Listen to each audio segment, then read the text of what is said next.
طرح انسانوں کی دنیا ہوتی ہے، اسی طرح فرشتوں کی بھی دنیا ہوتی ہے۔ فرشتے اللہ تعالیٰ کی نورانی مخلوق ہیں جنہیں ان کی اصلی شکل و صورت میں دیکھنا انبیاء کرام علیہ السلام کے علاوہ کسی اور کے لیے ممکن نہیں۔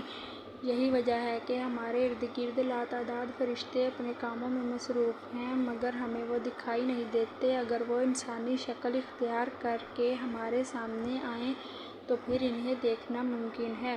انسان کی نسبت فرشتے عظیم مخلوق ہیں اور ان میں بھی بعض چھوٹے ہیں اور بعض بڑے ہیں۔ فرشتوں میں بعض کے 2 پر ہیں اور بعض کے 600 پر ہیں۔ قرآن کریم میں ارشاد پاک ہے کہ اللہ تعالیٰ ہی کے لیے تمام تعریفیں ہیں جو آسمان اور زمین کا پیدا کرنے والا ہے اور 2 3 4 پروں والے فرشتوں کا اپنا قاصد پیغمبر بنانے والا ہے۔ بعض روایات کے مطابق جبرائیل امین علیہ السلام کے 600 پر دیکھے گئے ہیں اور ہر پر نے آسمان کو گھیر رکھا تھا۔ ان کے پروں سے مختلف رنگ اور قیمتی موتی بکھر رہے تھے۔ فرشتوں کے قد و قامت۔ وہ فرشتے جنہوں نے عرش اٹھا رکھا ہے، ان کے قد و قامت کے بارے میں سیدنا انس رضی اللہ تعالیٰ عنہ سے مروی ہے کہ حضور نبی کریم صلی اللہ علیہ وآلہ وسلم نے ارشاد فرمایا، عرش کو اٹھانے والے فرشتوں میں سے ایک فرشتے کے بارے میں مجھے یہ بتانے کی اجازت دی گئی ہے جس کے پاؤں سب سے نچلی 7ویں زمین میں ہیں اور اس کے کندھوں پر عرش ہے۔ اس کے دونوں کانوں اور کندھوں کے درمیان اتنی دوری ہے کہ اسے طے کرنے کے لیے پرندے کو 700 سال کی پرواز چاہیے۔ فرشتہ کہتا ہے، یا اللہ تو پاک ہے جہاں بھی ہے اور جہاں بھی ہو۔ فرشتوں کی ضروریات۔ اللہ تعالیٰ نے فرشتوں میں شادی بیاہ کی حاجت نہیں رکھی، اسی طرح انہیں کھانے پینے سے بھی بے نیاز کر دیا ہے۔ اس کی وضاحت قرآن مجید میں مذکور ابراہیم علیہ السلام کے اس واقعے سے ہوتی ہے جس میں ہے کہ حضرت ابراہیم علیہ السلام کے پاس فرشتے آئے تو آپ علیہ السلام ان کے لیے فوراً گوشت لے کر آئے، مگر انہوں نے اسے تناول نہیں کیا۔ اللہ تعالیٰ نے فرشتوں کو بیماری، سستی، کاہلی، دکھ، تکلیف، تھکاوٹ اور اکتاہٹ وغیرہ سے محفوظ رکھا ہے۔ وہ دن رات فقط اللہ کی اطاعت میں اپنے کاموں میں مصروف رہتے ہیں۔ قرآن مجید میں بیان ہوا ہے کہ آسمانوں اور زمین میں جو کچھ ہے اسی اللہ کا ہے اور جتنے اس کے پاس فرشتے ہیں وہ اس کی عبادت سے نہ سرکشی کرتے ہیں اور نہ تھکتے ہیں۔ وہ دن رات اللہ کی تسبیح بیان کرتے ہیں اور ذرا سی بھی سستی نہیں کرتے۔ فرشتے تقریباً عام طور پر آسمانوں میں رہتے ہیں جو صرف اللہ کے حکم سے مختلف کاموں کے لیے زمین پر اترتے ہیں اور پھر واپس آسمان پر چلے جاتے ہیں۔ قرآن مجید میں ایک اور مقام پر خود فرشتوں کی یہ بات مذکور ہے، ہم تیرے رب کے حکم کے بغیر نہیں اترتے۔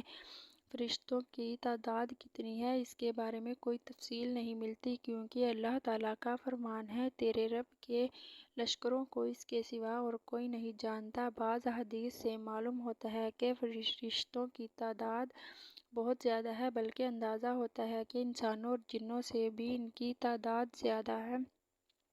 ابو ذر رضی اللہ تعالیٰ عنہ سے مروی ہے کہ اللہ کے رسول صلی اللہ علیہ وآلہ وسلم نے فرمایا، آسمانوں میں کہیں 4 انگلیاں جگہ بھی ایسی نہیں جہاں کوئی نہ کوئی فرشتہ سجدہ ریز نہ ہو، ہر جگہ وہ اللہ تعالیٰ کی تسبیح بیان کرتے ہیں۔ حضرت عبداللہ بن عباس رضی اللہ تعالیٰ عنہ سے مروی ہے کہ اللہ کے رسول صلی اللہ علیہ وآلہ وسلم نے فرمایا، قیامت کے روز جہنم کو اس حال میں لایا جائے گا کہ اس کی 70 لگامیں ہوں گی اور ہر لگام کے ساتھ 70,000 فرشتے ہوں گے جو اسے کھینچ کر لا رہے ہوں گے۔ فرشتوں کی ایک اہم خاصیت یہ ہے کہ وہ اللہ تعالیٰ کے حکم سے اپنی شکل و صورت کے علاوہ کوئی اور صورت بھی اختیار کر سکتے ہیں۔ یہ صورت کسی ایسے انسان کی بھی ہو سکتی ہے جسے دیکھنے والا پہچان لے۔ انسانوں کے علاوہ کسی اور جاندار کی صورت اختیار کرنے کی فرشتوں کو طاقت ہے یا نہیں، اس کے بارے میں قرآن مجید میں کوئی صراحت یا ذکر نہیں ملتا، البتہ ان کی انسانی شکل اختیار کرنے کے واقعات ضرور ملتے ہیں جن سے یہ اندازہ ہوتا ہے کہ فرشتے اللہ تعالیٰ کے حکم سے دیگر شکلیں بھی اختیار کر سکتے ہیں۔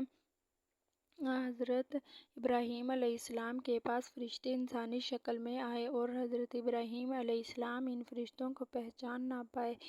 پھر فرشتوں کے بتانے پر آپ علیہ السلام کو معلوم ہوا کہ یہ انسان نہیں ہیں بلکہ فرشتے ہیں۔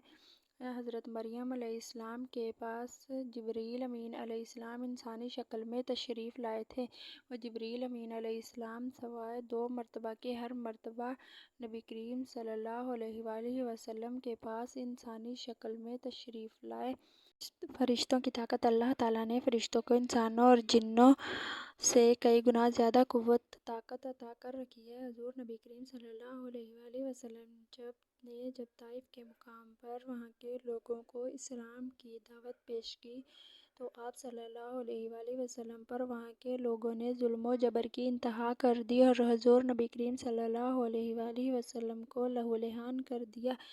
تو اس مقام پر سیدنا جبریل امین علیہ السلام تشریف لائے۔ انہوں نے آواز دی اور کہا کہ اللہ تعالیٰ حضور نبی کریم صلی اللہ علیہ وآلہ وسلم کے بارے میں آپ کی قوم کی باتیں سن چکا ہے۔ جو انہوں نے آپ کے خلاف اقدام کیا وہ بھی دیکھ چکا ہے۔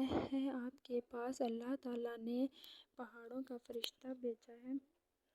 آپ ان لوگوں کے بارے میں جو چاہیں اس فرشتے کو حکم دیں۔ اس کے بعد پہاڑوں کا فرشتہ آپ صلی اللہ علیہ وآلہ وسلم سے مخاطب ہوا۔ اس نے حضور نبی کریم صلی اللہ علیہ وآلہ وسلم کو سلام عرض کیا۔ جب اس کے بعد اس نے کہا اللہ کے رسول آپ جو حکم دیں گے میں اس کی تعمیل کروں گا۔ اگر آپ چاہیں تو میں دونوں طرف کے پہاڑوں کو آپس میں ملا دوں جن سے یہ پس جائیں گے۔ اسی طرح جبریل امین علیہ السلام کی قوت و طاقت کے بارے میں قرآن مجید میں ہے۔ انہیں حضور نبی کریم صلی اللہ علیہ وآلہ وسلم کو زبردست طاقت والے فرشتے نے سکھایا ہے جو زور آور ہے۔ فرشتوں کا نظم و ضبط فرشتے اپنے ہر کام میں نظم و ضبط کی پابندی کرتے ہیں جس میں کسی قسم کی کمی بیشی یا سستی اور کاہلی وغیرہ کا مظاہرہ نہیں کرتے۔ جن فرشتوں کی جب اور جہاں ڈیوٹی شروع ہوتی ہے وہ اس وقت وہاں پہنچ جاتے ہیں اور اسے احسن طریقے سے سرانجام دیتے ہیں۔ اس میں کسی قسم کی غلطی اور کوتاہی نہیں کرتے۔ فرشتوں کی موت جس طرح انسانوں کی پیدائش اور موت ہوتی ہے